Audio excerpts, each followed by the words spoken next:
Yo, what's going on, everybody? I thought I'd go live on YouTube, talk a little bit about Mercury stationing.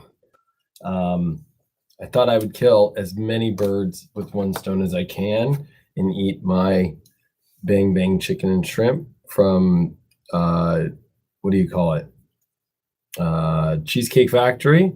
While we talk a little bit about Mercury station, so might be a little weird see me eating while we talk, but that's the only time I can fit everyone in to talk about it. So I might talk while I'm eating, and I don't care. Oh, by the way, I changed my background. Super Leo-ish, right? This picture is so cool. I don't know if you guys have looked up. Google now has this new thing about art. So you can go to like, where is it here?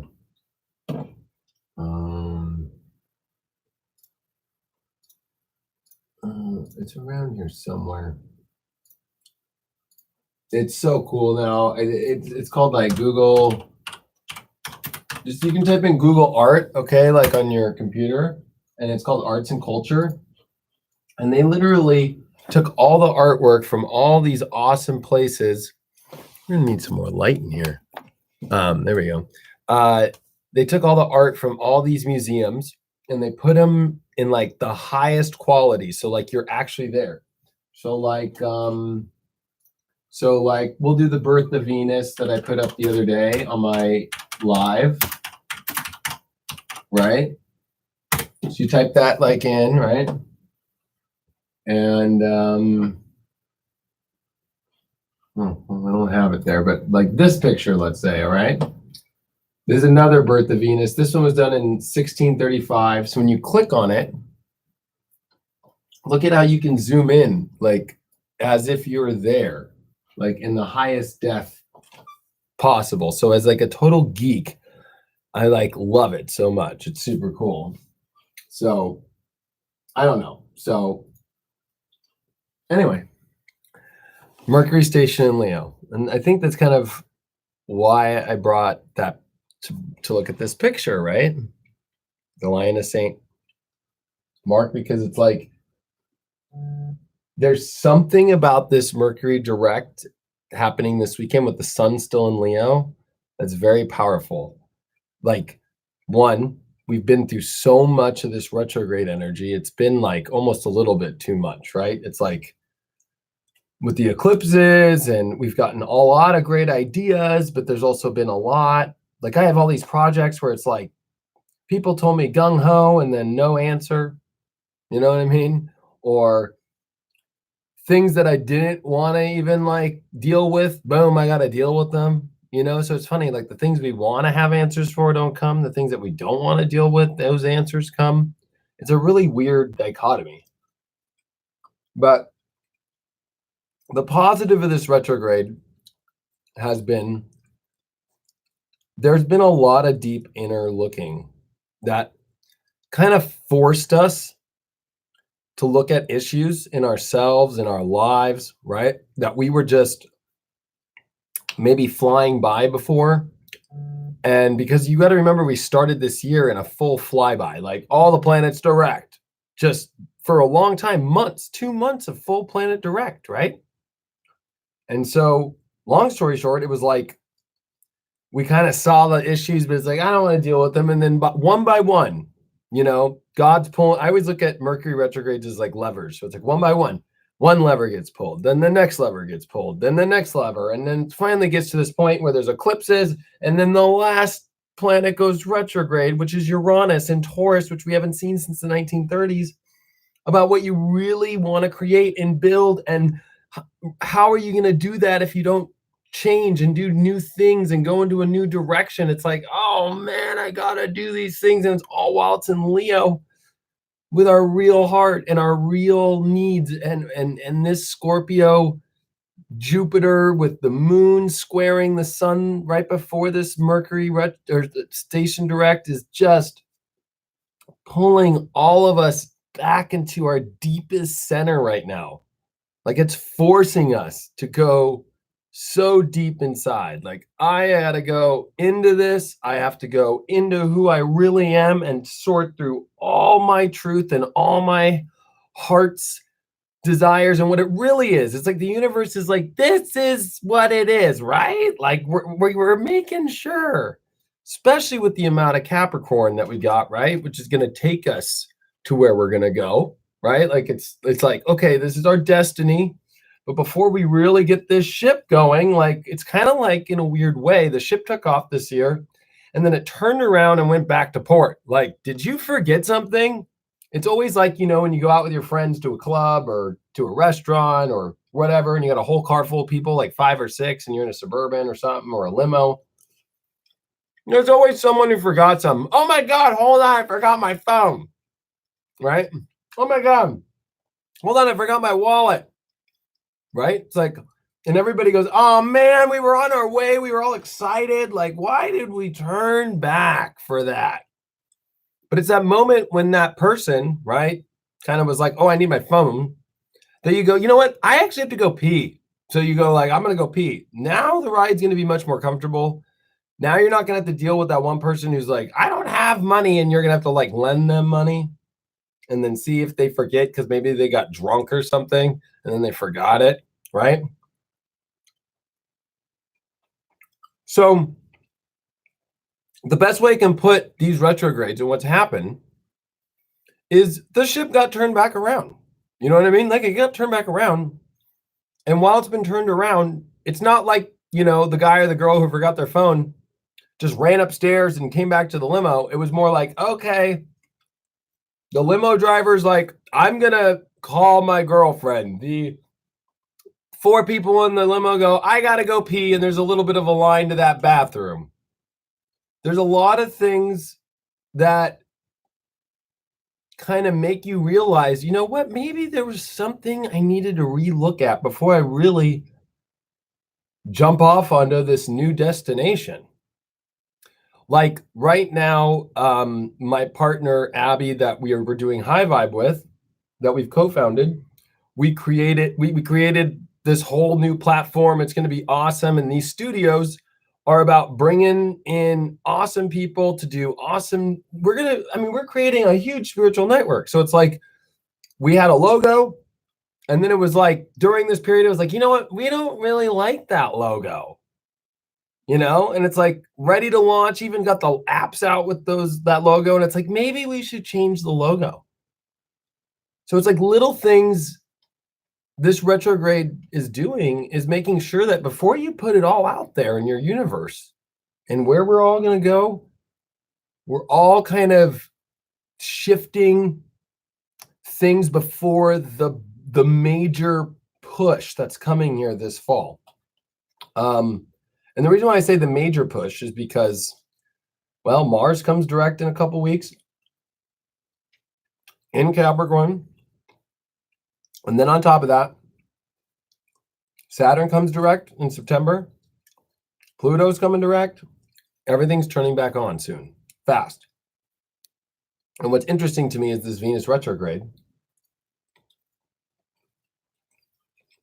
That's the last planet that's, a good planet. It's not malefic. It's a beneficial planet. It's one of the benefics. It's beautiful planet that's going to retrograde through Scorpio and Libra, which is where when Saturn was in 2012 into 2013, so much of what started this whole crazy spiritual, deep, fucking hard work for a lot of us light workers and people awake, it's going to be the last cleanup of all that stuff. So talk about the universe having our backs, even though it might not seem like it at the moment. It fucking does big time. Like, I just want to say that. Like, the universe has our backs huge right now. I'm eating bang bang chicken and shrimp, yo. I know. I'm writing right now. I've been writing every night like 2,500 to 5,000 words for the magazine. It's been crazy. So I need to eat before I finish the writing, and I just filmed videos, and I really wanted to get this out and talk to you guys about what my thoughts have been about this, because as I've been kind of, I'll be honest, it's been a rough time. You know what I mean? Like I haven't the sixth from the beginning of the eclipse that was on July 12th through even like a couple days ago, maybe like 3 days ago, like I was having a hard time. Rough. Like just doing enough to show up and do my work, you know what I mean? And I do readings every day for people, so I'm doing, but those I don't have well, God, wrong hole. Wrong part of my throat. Readings I don't have a problem with because I'm like in another universe. But like reality stuff, like life, it's like, oh my gosh, like it's been hard for me. But then I really looked at it and I was like, well, why has it been hard? And I think it's been hard. What's so dangerous? I don't know. People are like saying so dangerous. Shrimp dangerous? I don't know. Um, for me at least, what this was so hard was about was a relook at everything in my life that I love, that I want, and in many ways, like putting a big check on if I really love it or not. Do I really like, am I really engaged in it? Am I not? Am I appreciative of the things that I have in my life or not? I mean, I think that's a lot of the Uranus retrograde in Taurus. Is this really where I want to go in my life? You know? And so last night, I really was feeling, it was actually yesterday day. I came into the office and I felt like for the first time in my life that the stress had hit what they call burnout. And I always thought that was like just a term, right? Like I was like, burnout, like that just sounds like some overhyped, you know, bullshit. That's what I really thought burnout was. I was like, yeah, there's no such thing. Well, I hit burnout yesterday. And for the last 6 weeks, I was like thinking I had this health problem, or it was this that was causing this, or it was that was causing that. Like, I went from everything from maybe it's cancer, maybe it's, heart disease early, maybe it's this or that or that. And when I looked up burnout, it was like, that is everything I'm going through. And I was like, man, I think heavy retrogrades can create burnout because it's like we're trying to continue going and the winds are against us, the tides against us, the universe is kind of not against us, but like we're feeling the innards, right? All the planets from Earth's view are, most of them are coming towards us, you know what I mean? So I sat down and I was like, you know what? I'm gonna just sit here and feel the stress fully, and I'm gonna allow the feeling to come through, which is not a fun feeling, but I'm gonna allow it, and I'm gonna do some deep breathing. I do a lot of deep breathing, usually before I go to bed, though, not like in the middle of the day. So long story short, I felt a million times better. I did that, and I was like, you know what? I'm not gonna stress over all the things that aren't going right now, or this that I don't understand, or this that isn't working out the right way, or the feelings that I want to feel that aren't feeling the way that I want to. And I'm writing every night, which I'm not a typer much. Well, that's not true. I mean, I type a lot. I'm a social media personality, but as far as like 5,000 words a night, never done that in my life.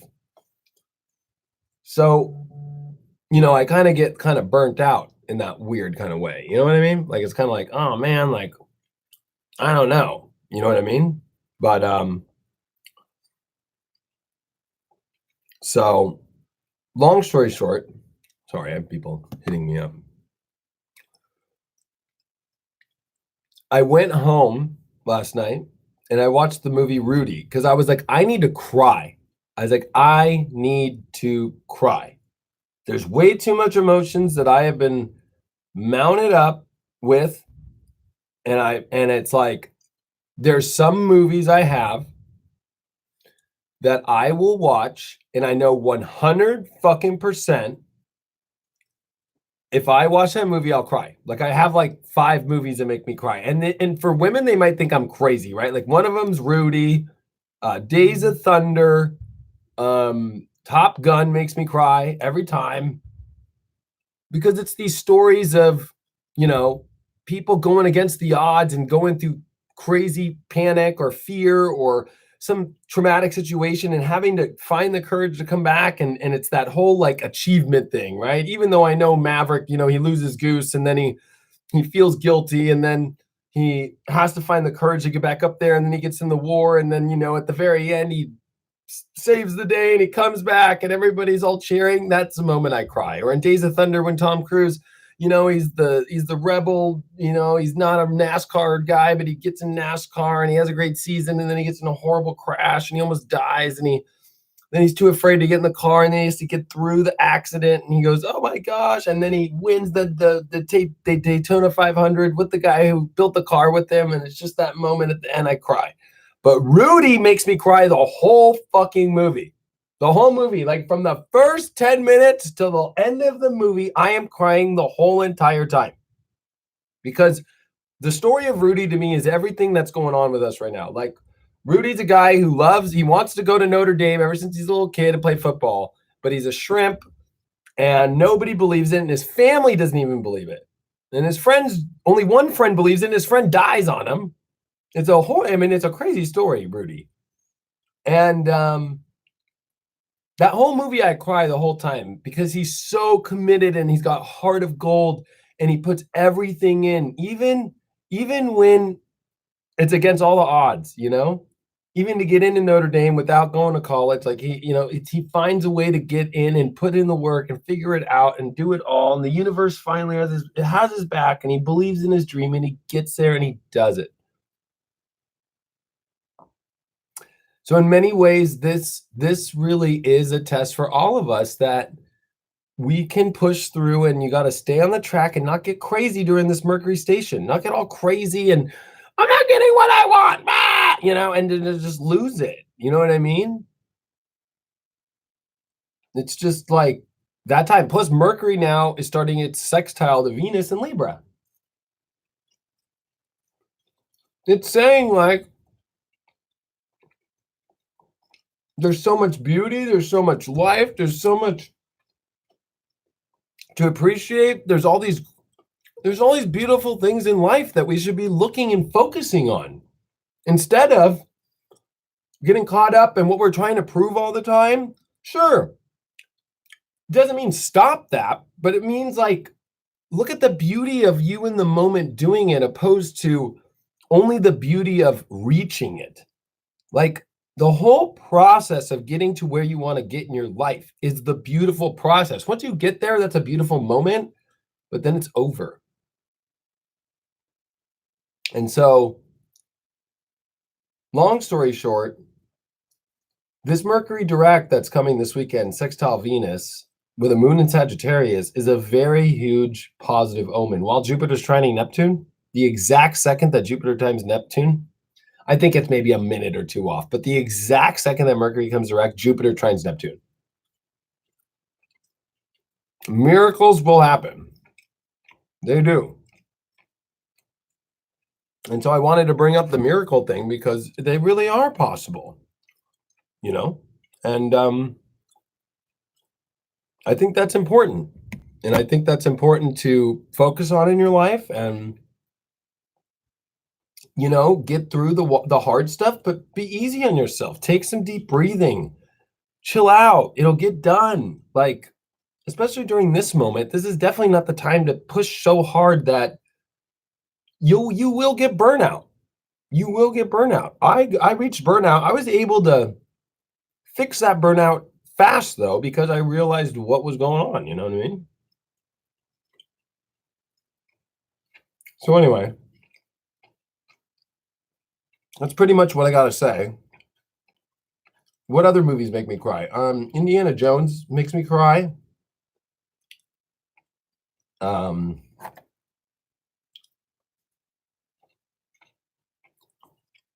Seabiscuit made me cry.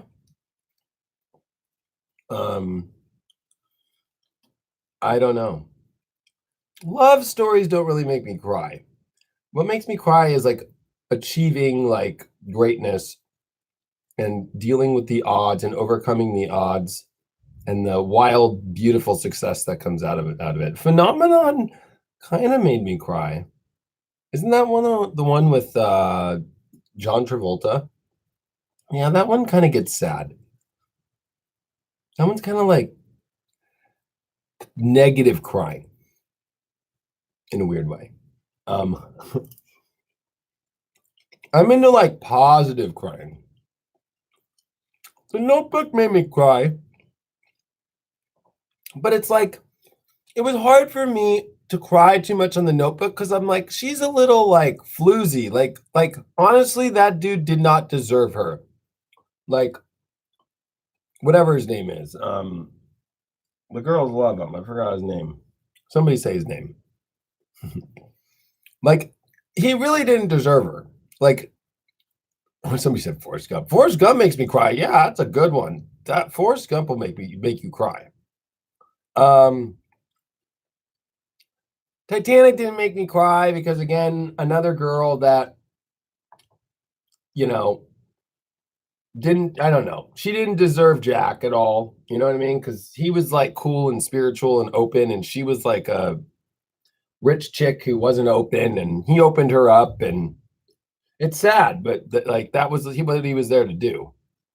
But anyway, long story. Oh, Ryan Gosling. Yeah. So Ryan Gosling. Yeah. So, anyways, he didn't deserve her, or she didn't deserve him. Sorry, because the reason why, because she was with that other dude. She, even though her mom held the letters or whatever, the fact that she still had to make the choice and she just didn't make it right away. It's like, come on, you know what I mean?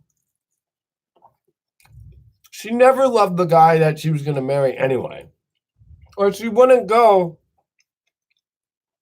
to the house and then have sex with Ryan Gosling for a week and not call her fiance. You know what I mean? Like, come on.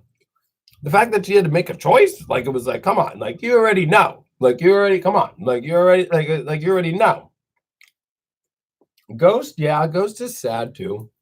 And again, but those are all sad ones. God, oh man. I don't like the sad crying. I like the positive crying that makes me feel good cry. Not a lot of movies can do that anymore, if you notice that. So during this time, I think it's important to watch uplifting things that'll make you cry.